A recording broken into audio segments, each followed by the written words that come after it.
Morning students, welcome back. I hope कि आपको clear visibility इसमें दिख रही होगी।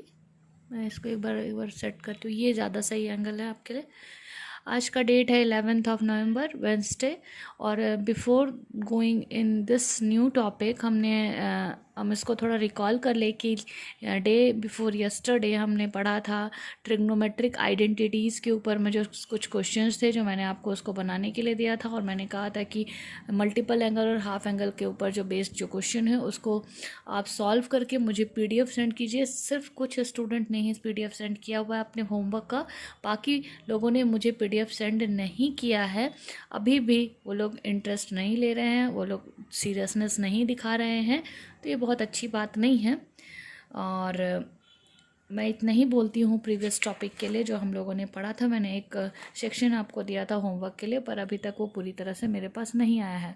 आज का जो टॉपिक है हमारा वो है ट्रिग्नोमेट्रिक इक्वेशंस।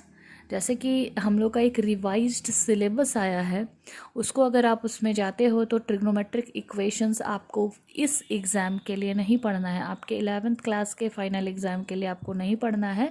मेरा आज इंट्रोडक्शन करने के पीछे ये रीज़न है कि ये जब आप क्लास 12th में जाते हो और उसमें इन्वर्स ट्रिग्नोमेट्रिक फंक्शन पढ़ोगे तो उसमें आपको प्रिंसिपल वैल्यूज़ निकालने के कुछ क्वेश्चंस है। मैं फिर से रिपीट कर रही हूँ, ट्रिग्नोमेट्रिक इक्वेशंस आपको क्लास 11th में नहीं पढ़ना है। ये सेक्शन आपका डिडक्ट किया गया है न्यू रिवाइज्ड सिलेबस में।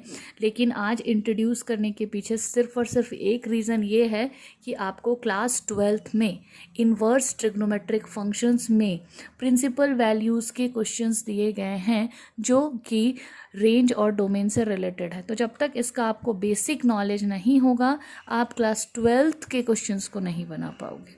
तो मैं इसको एक छोटा इंट्रोडक्शन के साथ यहाँ पे सम अप करूँगी। इंटरेस्टिंग है, ऐसा नहीं कि बहुत डिफ़िकल्ट है और आपको नहीं आएगा समझ में, ऐसा कोई भी बात नहीं है इसके साथ। तो आप इसको थोड़ा देखिए, कुछ सेक्शंस मैंने भी इसके काट दिए हैं जो आपको बिल्कुल ही नहीं पढ़ना है, बट जो सेक्शन आपको क्लास 12th में यूटिलाइज होने वाले हैं उस सेक्शन को मैंने डिस्कस किया है स्पेशली। तो मैंने फर्स्ट में आज के टॉपिक में लिखा ट्रिग्नोमेट्रिक इक्वेशंस। ट्रिग्नोमेट्रिक इक्वेशंस, उसके पहले हम जाते हैं स्टर्म इक्वेशन के ऊपर में। आप अभी तक पढ़ते आ रहे हो अलजेब्रिक इक्वेशन। अलजेब्रिक इक्वेशन आप पढ़ते आ रहे हो X Y Z U V W ये सब वेरिएबल्स के साथ। तो एक्स वाई जेड वाले जो वेरिएबल्स आप यूज़ करते हो किसी भी इक्वेशन को बनाने के लिए, तो वो इक्वेशंस आपके अलजेब्रिक इक्वेशंस कहलाते हैं। क्यों भाई अलजेब्रिक इक्वेशंस कहलाते हैं? क्योंकि उसमें आप वेरिएबल्स यूज़ कर रहे हो, एक्स यूज़ कर रहे हो, वाई यूज़ कर रहे हो, जेड यूज़ कर रहे हो, यू यूज़ कर रहे हो, वी यूज़ कर रहे हो, इस तरह के। और इक्वेशंस तो सभी को पता होगा जो कि इक्वल टू के साथ आता है, मतलब right hand side is equal to 0, इस टाइप का जो फॉर्मेट में लिखा रहता है, दिस इज कॉल्ड इक्वेशन। यहाँ हम लोग पढ़ रहे ट्रिग्नोमेट्रिक इक्वेशंस, तो डेफिनेटली जो इक्वेशंस आपके ट्रिग्नोमेट्रिक रेशियोज और फंक्शंस के साथ आएंगे, इसका साफ साफ एक मतलब है कि जहाँ पे ट्रिग्नोमेट्रिक रेशियोज आपको दिखाई देते हैं और इक्वेशन होता है, वहाँ पे इस इक्वेशन के कॉम्बिनेशन को हम लोग ट्रिग्नोमेट्रिक इक्वेशन कहते हैं। आप अलजेब्रिक इक्वेशन किसको कहते हैं? जिसमें एक्स वाई जेड यूज़ है उसको अलजेब्रिक बोलते हो। ट्रिग्नोमेट्रिक किसको बोलोगे? जिसमें sine cos tan cot sec और कॉसेक होगा, वो ट्रिग्नोमेट्रिक इक्वेशंस होगा। ठीक है, वही मैंने यहाँ लिखा भैया, equation which involves trigonometric functions और ratios of unknown angles. Of unknown angles इसलिए क्योंकि हम लोग यहाँ पे लिखेंगे साइन एक्स, एक्स तो पता नहीं है ना कितना है, cos X tan X, cot X cosec X, sec X. X जो है वो अननोन एंगल है, इसलिए लिखा हुआ है कि those angles which involves trigonometric functions और ratios of unknown angles are known as trigonometric equation. Some examples are there. Sine x is equal to 1/2। अब आप सोचो कि 1/2 साइन में कब आता है? 30 डिग्री पे आता है, तो डेफिनेटली एक्स की वैल्यू यहाँ 30 डिग्री होगी। उसको रेडियन फॉर्म में बताना चाहोगे तो π/6 आंसर होना चाहिए। सिमिलरली 10x √3 हो गया। अब √3 10 के केस में कब आता है? 60 डिग्री पे आता है, तो x की वैल्यू कितनी हो गई? 60 डिग्री। उसको आप रेडियन फॉर्म में बताना चाहोगे तो π/3 हो जाएगा। और cos x is equal to sine 2x, इसको थोड़ा सिंप्लीफिकेशन की ज़रूरत है। जैसे आप देख रहे हो cos x is equal to sine 2x है, आप cos x को cos x ही रहने दे सकते हो। साइन 2x को आप 2 sin x into cos x लिख सकते हो। cos x कैंसिल हो जाएगा और sin x की वैल्यू 1/2 आपको मिल जाएगी फिर से। तो फिर 1/2 आपको π/6 की वैल्यू देगा। इस तरह का जो फॉर्मेट है इज इक्वल टू के साथ में, these are called trigonometric equations. Okay, और next topic is solution of trigonometric equations. Obviously unknown angles का वैल्यूज हमें निकालना है तो सोल्यूशन तो निकालना ही होगा। जैसे अलजेब्रिक इक्वेशंस में हम लोग किसकी वैल्यूज निकालते हैं, एक्स की, वाई की, जेड की। इसमें हम लोग किसकी वैल्यू निकालेंगे, साइन की, कॉस की, टेन की, कॉसेक की, सेक की और कॉट की, अननोन एंगल्स के लिए। तो unknown solution of unknown angles, solution of trigonometric equation is the value of unknown angles. Obviously solution किसके लिए निकालेंगे, अननोन एंगल्स के लिए जो वैल्यू हमें मिलेगी जो इक्वेशन को सेटिस्फाई करेगा। मतलब कि जैसे ये sine x is equal to 1/2 है तो पक्का यहाँ 1/2 30 डिग्री को बिलोंग कर रहा है, तो 30 डिग्री ही आंसर होगा, 30 डिग्री ही आंसर होगा। इस तरह की चीज़ें हैं, satisfies the equation which is given. Given का मतलब ट्रिग्नोमेट्रिक इक्वेशन जो कि दिया गया है उसमें जो वैल्यू आप निकालोगे और इक्वेशन को जो सेटिस्फाई करेगा वो आपका सोल्यूशन कहलाएगा। किसके लिए, ट्रिग्नोमेट्रिक इक्वेशंस के लिए। अब सोल्यूशन कैसे होते हैं ना, दो प्रकार के सोल्यूशन हमें यहाँ पढ़ने हैं। 2 types of solution for trigonometric equation we are going to study. But general solution तो मैं एकदम से स्किप कर दे रही हूँ क्योंकि आपके सिलेबस को पूरी तरह से डिडक्ट किया गया है बिकॉज ऑफ दिस ओनली। लेकिन प्रिंसिपल सोल्यूशन मैं आपको थोड़ा डिटेल करूँगी, बहुत छोटा है, बहुत इजी है। जनरल सोल्यूशन मैंने आपको बताया है यहाँ पे, लेकिन वो आपको एग्जाम पॉइंट ऑफ व्यू से नहीं है, for this session only, for this session only. तो सोल्यूशन कितने तरह के हो गए, ट्रिग्नोमेट्रिक इक्वेशन के 2 तरह के हमने पढ़ने हैं, principal solution and general solution. Principal solution मतलब 1 या 2 वैल्यूज आएंगे, हार्डली 1 से 2 वैल्यूज आएंगे, और जनरल सोल्यूशन में बहुत सारे वैल्यूज आने वाले हैं। तो प्रिंसिपल सोल्यूशन में कैसे वैल्यूज मिलेंगे वो देख लो आप। The solution of a trigonometric equation which या इन विच या फॉर विच एक्स किसके किसके बीच में होना है भाई, यहाँ पे लिखता है एक्स जो होगा वो 0 से 2π, यानी एक कंप्लीट सर्कल। ये पूरा का पूरा सर्कल में जितने भी एंगल्स फॉर्म होते हैं 0 से लेके 2π में, 0 यहाँ फिर घूम के आया 2π यहाँ, उसके बीच में एक्स की जो वैल्यूज होगी, these values are called principal solutions. ठीक है, एक बार घूमा यहाँ पे, थोड़ा नज़दीक से देखो इसको।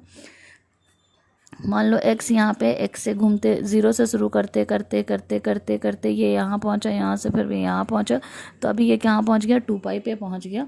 तो ये इतनी दूर जो एक सर्कल कंप्लीट करने में जो वैल्यूज़ होंगे एक्स के, this is called principal solution. ये देखो यहाँ पे प्रिंसिपल सोल्यूशन का आपको रेंज दिया हुआ है 0 to 2π का। इसके बीच में जो भी वैल्यूज़ आप निकालोगे, this values are called principal solution.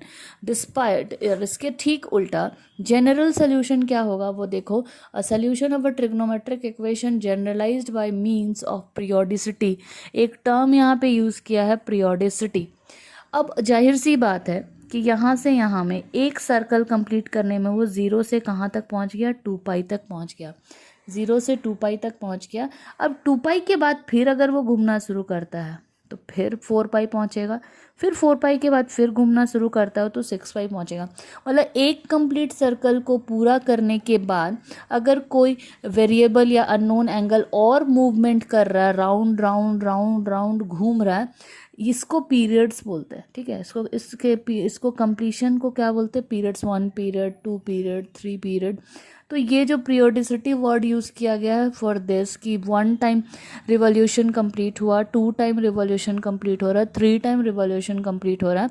तो जनरल सोल्यूशन क्या होगा, मोर देन 1 टाइम जो रिवॉल्यूशन कंप्लीट कर रहा है कोई भी अननोन एंगल, उसके लिए जो वैल्यूज़ हम लोग निकालेंगे, मोर देन 1 टाइम रिवॉल्यूशन कोई भी एंगल अगर कंप्लीट करता है, कोई भी वेरिएबल जो मूव करता है, यहाँ से एक कंप्लीट रिवॉल्यूशन, दूसरा complete revolution, third complete revolution, 4 complete revolution जाता है, तो मोर देन 1 के लिए जब हम लोग वैल्यूज़ निकालते हैं, these values are called general solution. क्योंकि एक तक के लिए मतलब एक कंप्लीट रिवॉल्यूशन जो वो 0 से 2π तक गेन कर रहा है वो तो आपको प्रिंसिपल सोल्यूशन यहाँ दे रहा है 0 से 2π। लेकिन उससे ज़्यादा अगर एक से ज़्यादा घूम रहा है, पीरियड्स फॉर्म हो रहे हैं यहाँ पे, तो वो पीरियोडिसिटी वर्ड इसलिए यूज़ किया गया है। तो वो किस कैटेगरी में आ जाता है, जनरल सोल्यूशन के कैटेगरी में आता है। यहाँ पे आई का मतलब, जितने भी आई हम यहाँ पे यूज़ करेंगे, इन आई का मतलब होगा इंटीजर्स। ओके, इन आई का मतलब क्या होगा, इंटीजर्स। अभी देखिए ये सेक्शन बेसिकली आपका स्किप किया गया है for this session mathematics syllabus, general solution of trigonometric equations. देखो भाई, हम लोगों ने प्रीवियस क्लासेस में भी इस चीज़ को पढ़ा हुआ था कि एक्स एक्सिस पे साइन थीटा ज़ीरो होता है, ठीक है। साइन किस पे ज़ीरो होगा, एक्स एक्सिस पे, और कॉस किस पे ज़ीरो होता है, वाई एक्सिस पे।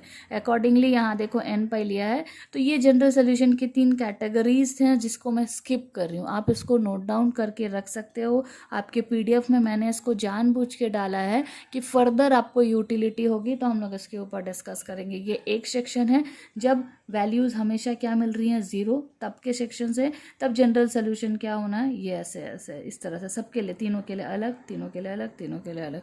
फिर सेकेंड कैटेगरी है कि अगर थीटा की वैल्यू आपको दूसरी मिल रही है, अल्फ़ा मतलब कुछ और वैल्यू मिल रही है, तब जनरल सोल्यूशन क्या होगा, और स्क्वायर फॉर्म में है तब जनरल सोल्यूशन क्या होगा। इसको मैं अभी फ़िलहाल के लिए स्किप कर रही हूँ, लेकिन आपके पीडीएफ में मैंने इसको इन्वॉल्व किया है। आपको फर्दर यूटिलिटी में ये आ सकता है। ये मोस्ट इंपॉर्टेंट सेक्शन है ट्रिग्नोमेट्री का। अभी के लिए आपके सिलेबस से इसको डिडक्शन किया गया है, ठीक है। अब बारी आती है, मैंने कहा था 2 तरह के सोल्यूशंस होते हैं, एक प्रिंसिपल और एक जनरल। जनरल को मैंने आपको बताया कि कैटेगराइज तो मैं कर दी हूँ पर उसको स्किप कर रही हूँ। प्रिंसिपल सोल्यूशन की थोड़ी सी यहाँ बात कर लेते हैं हम लोग। Principal solution of trigonometric equations है। देखो मैंने टोटल 8 टाइप ऑफ एग्जांपल्स लिए हैं। 1 2 3 करते करते आपको समझ में आ जाएगा कि आपको करना क्या है। देखो ध्यान से, sin x is equal to 1/2, cos x is equal to 1/2, tan x is equal to 1/√3, sin x is equal to -√3/2, cos x is equal to -1/2, tan x is equal to -√3 and cot x is equal to -√3। एक चीज़ आपने notice किया क्या, कुछ positive हैं और कुछ negative हैं।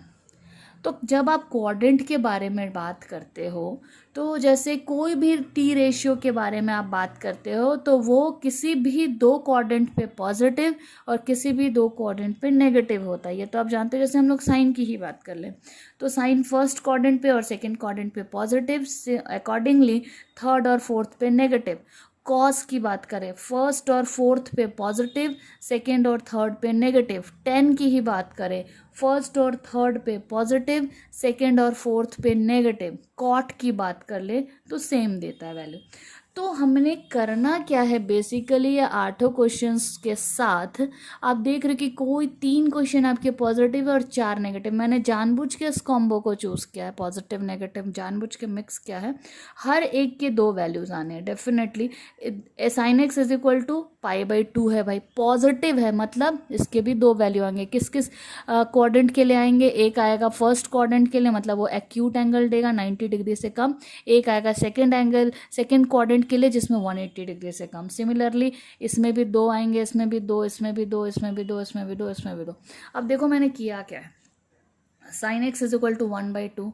अब साइन एक्स मतलब साइन का जो टी रेशियो है 1/2 कब देता है, 30 डिग्री पे। इसको मैंने रेडियन फॉर्म पे लिखा है। तो sine x is equal to sine π/6। आपको एकदम से ये चीज़ समझ में आना चाहिए, हम लोगों ने पहले भी डिस्कस किया। तो एक्स की वैल्यू आपने क्या मिल गई, π/6। ये एक्यूट एंगल है 30 डिग्री, एक मिल गया ना, एक वैल्यू आपको यहाँ पे मिल गया है, ठीक है। एक 2 चाहिए हमें। Also sine x is positive in second quadrant. Second quadrant में पॉजिटिव होता है। सेकेंड क्वाड्रेंट का रेंज है π-π/6। जो एंगल आपको मिला उससे हमने घटा दिया। एक और वैल्यू हमें मिलती है 5π/6, पाई माइनस, और जो एंगल हमें मिला उसको हमने यहाँ घटा दिया।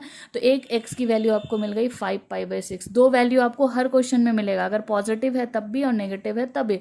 तो आपको प्रिंसिपल सोल्यूशन में कौन कौन से वैल्यूज़ मिले, π/6 और 5π/6। तो प्रिंसिपल सोल्यूशन में आपको वैल्यूज़ मिलते हैं π/6 और 5π/6। सिमिलरली सेकेंड नंबर क्वेश्चन है cos x is equal to 1/√2। 1/√2 यानी π/4। फिर x की वैल्यू आपको π/4 मिली। cos जो है वो फोर्थ क्वाड्रेंट में भी पॉजिटिव होता है, तो फोर्थ क्वाड्रेंट का रेंज क्या है, 2π माइनस π/4। जो एंगल आपको मिल रहा है उससे फिर से घटा दिया आपने, आपको मिला 7π/4। तो प्रिंसिपल वैल्यू क्या हो गया, π/4 और 7π/4, ठीक है। अब ये मैंने आपको अपने आप से करने के लिए दिया। अब देखो माइनस वाले के लिए बात कर ले ज़रा यहाँ पे। तो माइनस है तो पक्का है ना भाई कि वो फर्स्ट क्वाड्रेंट और सेकेंड क्वाड्रेंट में नहीं होगा, लेकिन इसकी आपको बेसिक वैल्यू सबसे पहले निकालनी है। √3/2 जो है ना वो 60 डिग्री को शो करता है। 60 डिग्री यानी π/3, ठीक है। तो एक्स की वैल्यू आप नेगेटिव साइन साइन को कैरी ऑन नहीं करना। ये नेगेटिव साइन सिर्फ आपको ये बता रहा है कि आपका टी रेशियो किस किस क्वाड्रेंट में लाई करता होगा। नेगेटिव साइन का सिर्फ इतना मतलब है कि वो फर्स्ट और सेकंड में लाई नहीं करता है, क्योंकि यहाँ टी रेशियो साइन है, यानी कि वो थर्ड और फोर्थ में लाई करता होगा। तो सबसे पहले तो आप क्या करोगे ना, बेसिक वैल्यू निकालो। This is not your answer actually. X की वैल्यू π/3 विच इज 60 डिग्री, ठीक है, 60 डिग्री होता है ना भाई, √3/2। अब क्योंकि ये negative sine represent sine x is lie in either third quadrant और फोर्थ क्वाड्रेंट। थर्ड क्वाड्रेंट का रेंज हम लोग क्या लेंगे, π+, पाई से ज़्यादा। थर्ड क्वाड्रेंट का रेंज π+, जो आपको एंगल यहाँ मिला है π + π/3 दैट इज 4π/3, एक वैल्यू आपको ये मिल गई। और एक फोर्थ क्वाड्रेंट 2π- जो एंगल आपको मिल रहा है π/3। तो finally you are getting here your principal solution 4π/3 और 5π/3, किसके लिए, नेगेटिव वैल्यूज के लिए। सिमिलरली कॉस के लिए अगर हम लोग बात करें यहाँ पे -1/2, फिर आप बेसिक वैल्यू निकालो। 1/2 का मतलब हो गया कॉस में 60 डिग्री, π/3 इज 60 डिग्री। फिर हमने वही चीज़ किया जो साइन में किया था। नेगेटिव साइन रिप्रेजेंट कर रहा है, ये नेगेटिव साइन रिप्रेजेंट कर रहा है कि कॉस सेकेंड क्वाड्रेंट या थर्ड क्वाड्रेंट में लाई करता होगा, वही मैंने यहाँ लिखा है, सेकेंड क्वाड्रेंट में या थर्ड क्वाड्रेंट में लाई करेगा। अगर सेकेंड में जा रहा है तो π- के साथ जाएगा, तो π- जो एंगल हमें मिला है π/3, मतलब एक वैल्यू आपको मिला 2π/3, और अगर थर्ड में जा रहा है तो π+, एक वैल्यू आपको मिला 4π/3। इस तरह से हमें मिला। ये 2 क्वेश्चन मैंने आपको अपने खुद से करने के लिए दिया है, और ये एक होमवर्क दिया है, इसको आप कंप्लीट कर लीजिए। आप ऐसा मत सोचिए कि आपको फर्स्ट ईयर में नहीं पढ़ना है तो सेकंड ईयर में कोई काम नहीं आएगा। ये आपका बेसिक इन्फॉर्मेशन है, अगर फर्स्ट ईयर में क्लियर होगा तब जाके आप इसके क्वेश्चन सेकंड ईयर में बना सकते हो। तो होमवर्क को भी कर लो, और 2 से 3 क्वेश्चन जो मैंने आपके लिए छोड़े हैं उसे भी कर लीजिए। अगर आज के क्लास में किसी को भी डाउट है तो आप मुझसे पर्सनली कॉन्टैक्ट करके पूछ सकते हैं। Thank you for today.